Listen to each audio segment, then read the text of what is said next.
Hi, I'm Jessie. I recently was reading around the topic of my PhD thesis, and I discovered an article about a group of explorers who discovered the lost city of the monkey god in the Hundoon rainforest. Now, when they got home, they became very sick.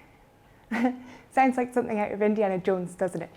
However, instead of being cursed, what they actually got was leishmaniasis. Leishmaniasis isn't something we see very often in the UK, but it's certainly not a curse. It's very real and it's affecting millions of people worldwide with no cure and no preventative vaccines. Therefore, the aim of my PhD thesis is to see if we can better understand the parasites causing this horrible disease. More specifically, I'm looking at how these parasites multiply and are therefore able to survive inside humans.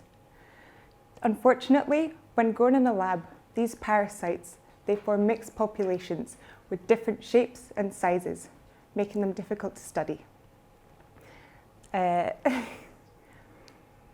forgotten. Making them difficult to study. Therefore, to be able to study these more effectively, we first need to be able to isolate the different populations. To do this, I'm engineering small fluid devices, such as this spiral channel, to be able to separate out these parasites. Imagine I take a single one of your hairs and coil it into a spiral. This is how small these channels are. Yet despite their small size, they have incredible potential. If I design them right, we can take fluid filled with particles, put them through the channel, and the forces within the spiral are able to separate the particles based on their size and shape. So, if I design them right, I can put in my parasites of mixed populations, can separate them out with the spiral, and can isolate the different populations at the other end. So, as you can imagine though, it's very difficult to actually understand what's happening inside these channels. It's difficult to understand what's happening inside these channels.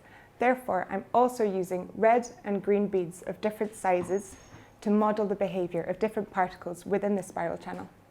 This will enable us to better understand the forces driving particle separation and to better design spiral channels to separate out our parasites.